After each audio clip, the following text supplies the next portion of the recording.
Pebrero 17, 2023. Pagbasa gikan sa santos nga ebanghelyo sumala ni Marcos.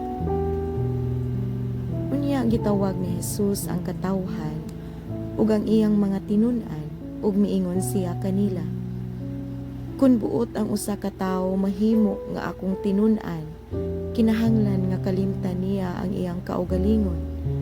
Pasano niya ang iyang krus ug mosunod siya kanako. Kay ang buot muluwas sa iyang kaugalingong kinabuhi mawad-an hinuon niini. Apan kadtong maghalad sa iyang kinabuhi alang kanako ug sa maayong balita dili mawad-an niini. Unsa may makuha sa usa ka tawo kun maangkon niya ang tibuok kalibutan apan kawad-an siya sa iyang kinabuhi?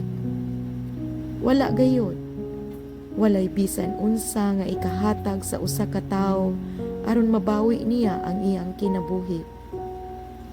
Busa, kun ako ug ang akong pagtulunan ikaulaw sa usa ka tawo niining dautan ug makasasala nga kaliwatan, ikaulaw usab siya sa anak sa tawo, inigabot niya kuyog sa mga anghel nga balaan, inubanan sa himaya sa iyang amahan.